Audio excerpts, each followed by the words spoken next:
What's up, everybody? It's Tony Lopez here alongside Cameron, who's the lead builder here at Alternative Living Spaces. And have you ever wondered how much does it cost to build a shipping container home? Well, in this video, we're gonna break down the cost for a recent build that we just did. It was a 45-foot shipping container, and break down the cost to convert a shipping container office into a shipping container home. And you're gonna wanna wait till the very end of the video, where we're gonna share with you what we think this home will actually sell for as well.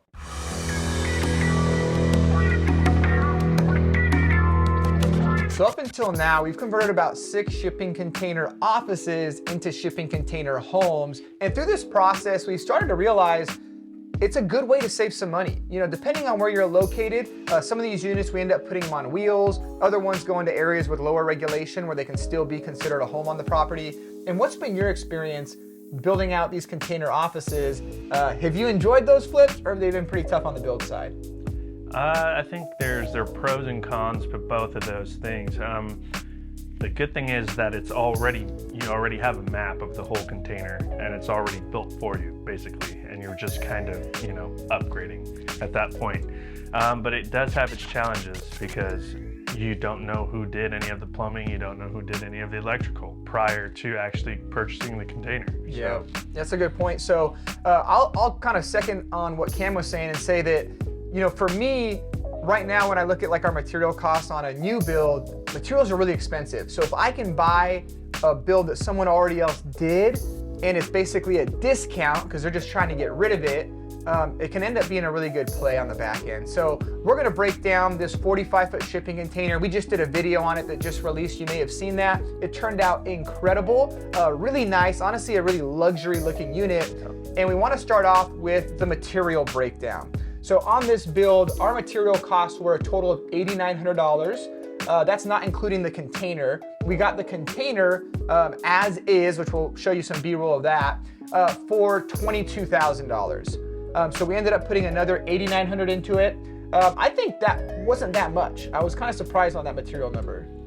Yeah, like I said, that office was built really nice. So I think he was a contractor, the guy that built out the actual office prior to that, and he had a lot in it. He had cabinets, he had countertops. So basically we were just upgrading things that were already in there. Yeah, one of the big things that he had in there that really helped us is he already had a half bathroom, kind of, maybe a quarter bathroom. It was just a toilet, but it helped. There was a toilet in there. There was already a kitchen. That was a big plus, because on any build, plumbing is one of the more expensive things to do. But I was surprised as we were looking back on our numbers, just how much it cost us to do the plumbing. Yeah. What was your thoughts on that, adding the shower and doing that part? I think anytime you're doing plumbing, it's just a lot more than you anticipate. Like we just put a shower in it. That's it. Like we put a shower in it, and it costed us like $5,000 for a shower. Yeah, that's kind of insane. Like if you would have asked me at the beginning of this project, hey, how much to add a shower? Like just shooting from the hip, like $1,500, $2,000, we'll make it happen, it'll be simple. Well, I was wrong. And to kind of break that down for you, so just the labor for the plumbing was about $950. So we'll show some clips here, but basically we had to remove an entire wall and add an entire wall to finish out that bathroom space.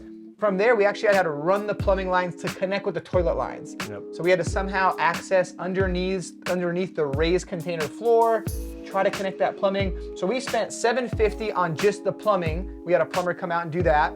Then we spent $200 on someone to add the additional wall. And then the tile was a lot more expensive than I thought. We spent $1,500 on the tile and about $1,500 on the labor.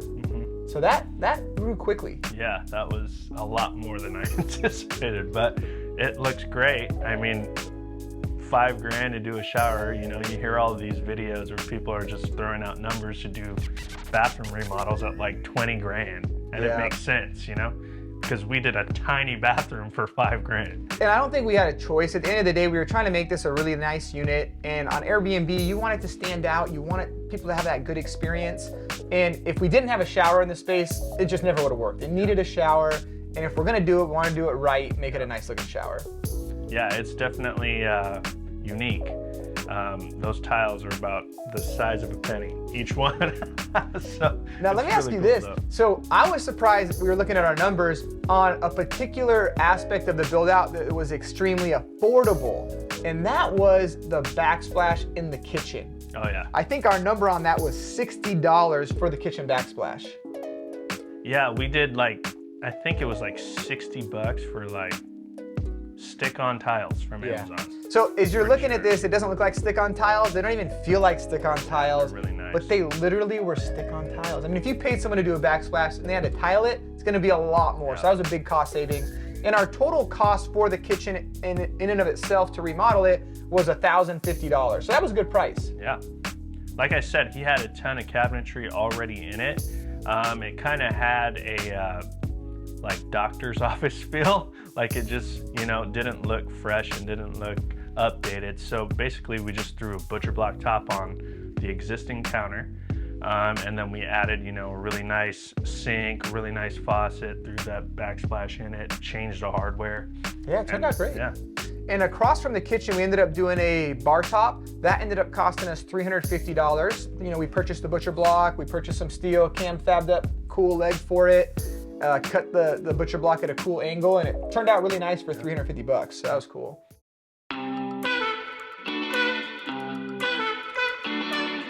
Now, one of the most shocking numbers that we found out, in a good way, was related to the custom paint. So, surprisingly, this didn't cost us a ton of money, but I would argue that it added a ton of value. And I'd say this is a good learning lesson for anyone that's doing their own container build, a really cost-effective way to make your house worth more than it already is. Our number on that paint was $1,450. And we did exterior and interior paint. Talk to me a little bit, Cam. I know on the outside, it was about a day-and-a-half job. You did a lot of the inside. How long did that take? Well, I mean, like I said, it probably was like 2 days, you know, something like that. It was just rough looking on the outside. So, you know, we put that layer of black on there and it still looked rough. So it needed a pop of color. I don't know, it was going to Cedar City, so we kind of wanted to go with like a mountain vibe, you know what I mean? So we threw up some mountains, geometric type mountains on the other end, you know, and it came out really cool. Yeah. But yeah, it takes time, and it's definitely something I think if you don't know what you're doing, it can feel like a big project ahead, you know what I mean? But if you just break it down color by color and which one goes first, it actually goes pretty easy. Love it. Yeah, it turned out super clean. And one more aspect to just break down on that material cost was our front door. You know, originally it came with a really basic, old looking, not nice front door. And we ended up investing a little bit, got a nice, I think it was a 5-light modern entry door. It was an outswing, or was it an in-swing? Yep. And that door we got for $1,500. We ended up painting it. It came in white, it's just prime. So we painted it black, added some nice hardware on there. We were probably at about $2,000 after labor. But I would say that one addition really made a big difference. Oh, yeah. Yep.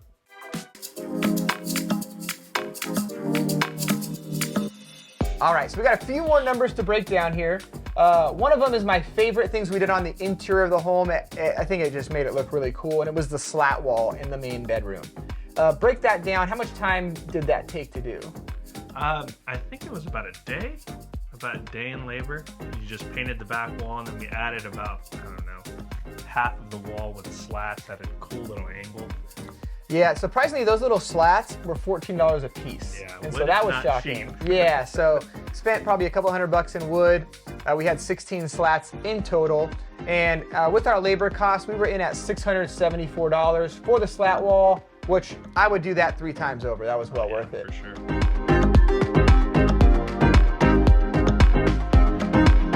Now, one of the more complicated topics was electrical. So anytime you're buying an existing structure like a container office, it had a layout for a very specific purpose that's different than the purpose that we have. So they had, you know, just limited amount of outlets for their office space. Now we needed more outlets, and we needed them arranged certainly in certain ways for the breakers. So Cam, can you break that down a little bit? What were some of the challenges on that side? Yeah, so on one wall, in the office existing was one circuit. So if we would have just plugged in the microwave or the fridge or a coffee maker into that, included with all of the breakers on the one wall, probably would have popped like that. Yep. So basically we had to add new outlets in the kitchen. So we did that through the exterior of the box with some conduit, since we didn't have access to the inside of the walls. So those are just the little challenges of working with something that's already built. You just have to work around it. Yeah, you know? That's right. I know we had to add a light in the shower area. We added an outlet for the hot water heater. So just a few things that, in order to make it work, we had to do some extra electrical.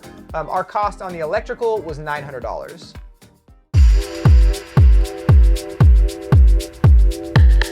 An area where we saved a lot of money was on the HVAC. So this unit had probably the coolest mini split system I'd ever seen. Yeah. Basically it had a massive condenser on the exterior, and then it had 2 fans that were built into the ceilings, one that was in basically our living room space and the other in the bedroom. So a system like that, I gotta imagine, is a few grand. So that was nice. And we got it though where it wasn't working. So we did have to have an HVAC tech come out. You wanna explain that process a little bit and the cost on that? All he really did was charge the system. So we ran the lines to the outside of the unit, and we just had somebody that can actually charge Freon into a system come and recharge it. That's right. So there was nothing wrong with the AC. We really lucked out. That's good. So yeah, $400 was the cost to basically have him come out and recharge it. We did end up relocating it and putting the condenser mounted up on the back, so cam welded, some steel supports for that. So that's probably a couple $100 at least to get that done. But overall, for the HVAC to be under $600 in all, that's a steal. That's a win.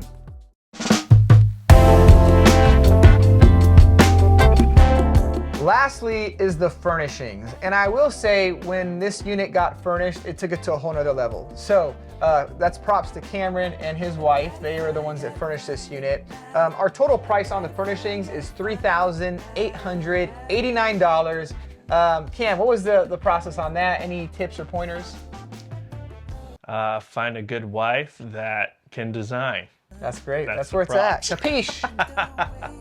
No, but really, when you're furnishing a space that small, really focus on simple design. So, I mean, there's a 45-foot length of space that you have to fill with, and it's only like 7 feet wide. So you want to find skinny furniture, and you want to find pieces that are cheap, budget friendly, and just kind of have a cool design to them already. So IKEA is great. We did get some stuff from IKEA. We got the bed from IKEA. We got the sofa bed from IKEA. We got rugs from, I don't know where we got the rugs. My wife can tell you that. But just trying to keep the space separate. So we did the kitchen as like its own little space. We did the living space as its own little spot. And then we did the bedroom as its own little spot. So breaking it down and keeping it really simple and easy, where it's, not too many things that feels like you're just kind of really like clustered up inside of there. But yeah, like I said, the key is finding a wife with a good design eye. That was good. That was good. What really stood out with this unit too was the fact that it was a 45-foot container. We've only done one other 45-foot container up till now. Most everything we've done is 20-foot and 40-foot units. And I gotta say, I would rather just do a 45-footer every time instead of a 40-footer. That extra 5 feet actually made such a big difference. Added so much more space. Yeah. Like now you could actually do like a 1-bedroom with a big closet inside of a 45-footer, or you could even squeeze in a 2-bedroom that's really tiny. Yeah.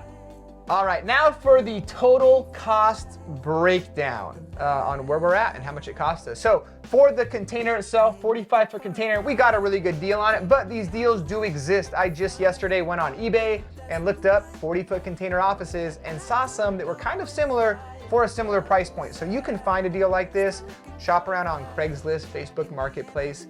We got ours for $22,000. And then our total cost for everything that we invested into it, for labor and material, $15,961. All in, that's $37,961. That's crazy. That's nuts. For a unit like that looks that nice, I would do that again. Looks like it's worth $1 million. So now for how much we think a unit like this will sell for. Now we're gonna actually keep this unit. We kept it as an Airbnb rental. We put it in Cedar City, Utah. We'll be renting it out, so feel free to visit us, hang out in it. But Cam, you'd let us know, what do you think a unit like this would retail for, just to the general public if someone else had built it? As it sits right now, I don't know, probably $90,000 to $95,000. There you have it from Cam, $90,000 to $95,000. He values his design that much. He put that big of a price on it.